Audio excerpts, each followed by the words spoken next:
Hi guys and welcome back to the YouTube channel of Legal Edge After College. अब भैया IBPS SO के paper pattern में change आ गया, strategy बदलनी पड़ जाएगी, है ना। तो अब इस पॉइंट ऑफ टाइम पर हमें ये भी इम्पोर्टेंट है नोट करना कि अब हमें मेंस तक का इंतज़ार नहीं करना है टू कंप्लीट लॉ। क्यों? क्योंकि प्रीलिम्स के पेपर में भी लॉ अब आपके सिलेबस में है। और अब ऐसे में मैक्सिमम जुडिशरी एस्पिरेंट्स या अकेडमिशियंस जब IBPS SO की तैयारी करना स्टार्ट करते हैं तो उनके लिए कुछ ऐसे लॉज होते हैं जो सबसे स्केरियस्ट होते हैं of all the subjects in the IBPS SO syllabus. तो आज मैं आपको उनको डीकोड करने की स्ट्रैटेजी बताऊंगी। तो जल्दी से जाओ, वीडियो को लाइक कर दो और हर उस एस्पिरेंट के साथ शेयर कर देना जो IBPS SO का पेपर लिखने वाला है, ठीक है। तो चलिए पहले मैं बताती हूँ कौन से ऐसे सब्जेक्ट्स हैं जिससे हर एस्पिरेंट बहुत डरता है, ठीक है। सबसे पहला हमारा सरफेसी लॉ, दूसरा है हमारा DRT, तीसरा है हमारा IBC।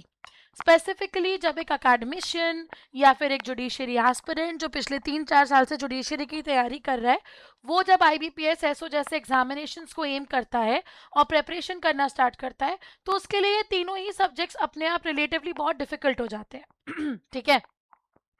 अब डिफिकल्ट क्यों है? क्योंकि शायद हम इन तीनों सब्जेक्ट्स को रिलेट करके नहीं पढ़ पाते हैं। The day you start relating all of these 3 subjects in toto, ठीक है, आपके लिए बहुत ईजी हो जाएगा तीनों को समझना, को रिलेट करना, लर्न करना, अपने दिमाग में बिठाना। And let me tell you guys, not just IBPS SO, EXIM bank, SEBI, RBI, NIACL, SBI, AAI, सारे एग्जामिनेशंस में ये सब्जेक्ट्स कॉमन है इन द सिलेबस, राइट। तो यार तुम इन सब्जेक्ट से डर सकते हो पर इनसे दूर नहीं भाग सकते यदि तुम्हें by the end of this year एक गवर्नमेंट जॉब चाहिए तो, ठीक है। तो जब हम किसी सब्जेक्ट से दूर नहीं भाग सकते तो let's face the problem everybody and let's understand what is the technique to cover all of these 3 subjects in single go. कैसे कवर कर सकते हो, कुछ छोटी छोटी ट्रिक्स और टेक्निक्स बताऊंगी अबाउट द सेम, ठीक है। देखो पहले सरफेसी की बात करते हैं। सरफेसी का फुल फॉर्म है securitisation and reconstruction of financial assets and enforcement of security interest act.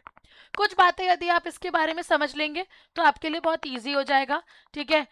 Minimum threshold जो है वो 1 लाख से ऊपर के लोन अमाउंट होगा तो आप सरफेसी के अंदर रेमेडी क्लेम कर सकते हो, ठीक है। ये एप्लीकेबल होता है सारे सिक्योर्ड लोन्स पे जिनको कि बैंक्स जो है वो NPA non performing asset declare कर देते हैं वो, ठीक है। अपील रूट की बात करेंगे तो पहले आप DRT को अप्रोच करते हो, फिर DRAT को अप्रोच करते हो यदि आप DRT के डिसीजन से अग्रीव्ड हो तो। ये 3 बातें यदि हमने लर्न कर लिया अबाउट सरफेसी तो बाकी सब प्रोविजंस को हम इन 3 कॉन्सेप्ट के अराउंड रिलेट करके अपने दिमाग में बैठा सकते हैं, ठीक है। एग्रीकल्चरल लैंड को एग्जाम्शन दिया गया अंडर द लेजिस्लेशन। कोई भी लोन्स जिनका वैल्यू 1 लाख रुपीज से नीचे है वो सरफेसी के अंदर कवर नहीं हो सकते as a non performing asset at any point of time everybody, ठीक है। देन डिफॉल्ट जो है वो at least 20% of the principal amount के अबव होना चाहिए। जब ये 3 क्राइटेरिया मीट होते हैं तब आप रेमेडी के लिए सरफेसी के अंदर जा सकते हो, अदरवाइज आप रेमेडी के लिए सरफेसी के अंदर नहीं जा पाओगे। ये कुछ फैक्टर्स लर्न कर लो, ठीक है। उसके बाद लॉ के प्रोविजंस को पढ़ो। Mark my words everybody, this will be the easiest subject for you to remember, right. Maximum बच्चे पहले ये बेसिक नहीं समझते और सीधे आगे बढ़ जाते हैं। सरफेसी इन मोशन कैसे आता है?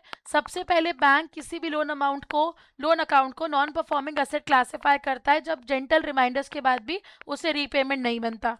फिर क्या किया जाएगा? By the bank legal officer only एक नोटिस भेजा जाएगा सेक्शन 13 सब क्लॉज 2 के अंदर, जहाँ पे 60 डेज का रीपेमेंट डिमांड नोटिस इशू होगा। 60 डेज के अंदर भी यदि बोरोवर ड्यूज क्लियर नहीं करता है तो डायरेक्टली बैंक जो है वो सरफेसी एक्ट के अंदर पोजेशन ले सकता है और असेट्स को सेल कर सकता है। यहाँ पे कोई भी जुडिशियल इंटरवेंशन या कोर्ट इंटरवेंशन नहीं होता है under the provisions of SARFAESI, ठीक है। तो DRT का रोल कहाँ आता है? DRT का रोल वहां पर आता है जहां पर पर्सन अग्रीव्ड है और उसको अपील फाइल करनी है, ठीक है। तो यदि बैंक के एक्शन से जो NPA अकाउंट होल्डर है वो अग्रीव्ड है, ठीक है, तो उसे अपील फाइल करनी है तो वो DRT जाएगा या फिर DRAT जाएगा, right?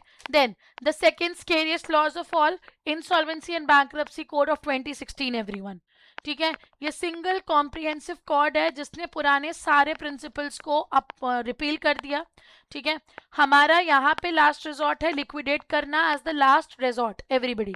तो जब भी कोई कंपनी खुद से ट्राई करती है वॉलेंटरीली इंसॉल्वेंसी के अंदर जाने के लिए, ठीक है, तो इंसॉल्वेंसी एंड बैंक्रप्सी कोड के थ्रू वो पर्टिकुलर कॉन्सेप्ट कवर होता है।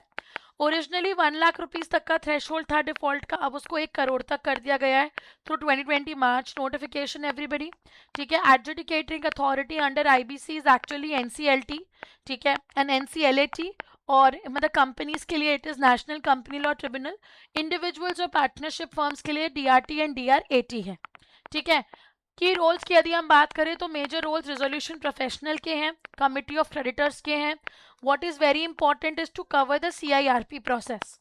यदि हम इन चीज़ों को डिकोड कर लेते हैं सिंपल से फॉर्मेट में तो बहुत इजीली हम इस सब्जेक्ट को कवर कर पाएंगे।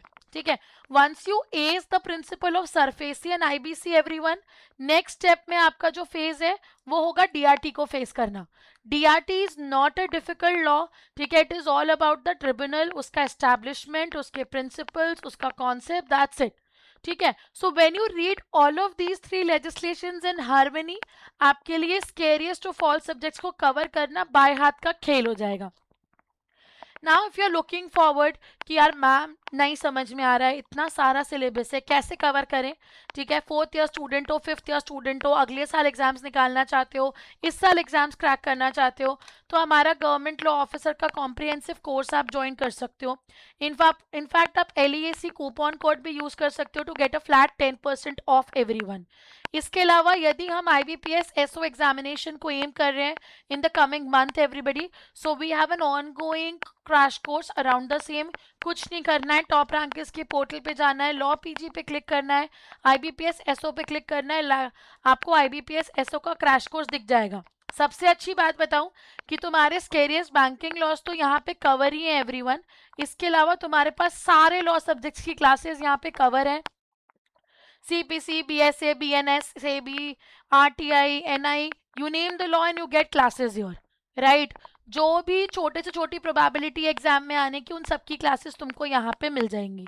इसके अलावा इंग्लिश लैंग्वेज की अलग से डेडिकेटेड क्लासेस हैं, प्रैक्टिस शीट्स हैं, लॉजिकल रीजनिंग है तुम्हारे पास जीके के इतने अच्छे सेशंस हैं, करंट अफेयर्स से लेके static GK, everything under one roof. ठीक है, उसके अलावा you have so many mock test available and that too on the updated pattern everybody. ठीक है, प्रैक्टिस शीट्स है, और क्या चाहिए, डेडिकेटेड DCS ग्रुप है विद द फैकल्टी। बस एक टैग करो faculty when you get resolution of any of your doubts everyone. तो इससे अच्छी बात क्या हो सकती है यार। फोन उठाओ, कॉल करो 6363286363 पे and will be there to guide you and help you everybody, right. Then guys, ये एक टेबल है जो आपको सिंपल से फॉर्मेट में हेल्प करेगी तीनों स्केरियस लॉस के बीच में रिलेशनशिप एस्टैब्लिश करने के लिए। ठीक है, बीट बी SARFAESI, DRT, IBC, all 3 of them, right. ऐसे टेबल्स बनाओगे तो ये सारे लॉस डिकोड करना तुम्हारे लिए बहुत इजी हो जाएगा। और उसके अलावा वन स्टॉप सोल्यूशन तुम्हारे पास लीगल एज आफ्टर कॉलेज का IBPS SO का क्रैश कोर्स है ही to decode all of these scarious laws everybody, right guys? That's it for this specific video. Do not forget to follow us on Telegram, Instagram, YouTube, everywhere, and we'll be there to help you. कहीं भी फंस रहे हो, कोई भी confusion है, phone उठाओ, call करो 6363286363 पे और हम आ जाएंगे आपकी हेल्प करने के लिए। That's it for this specific video everyone. All the best and take care.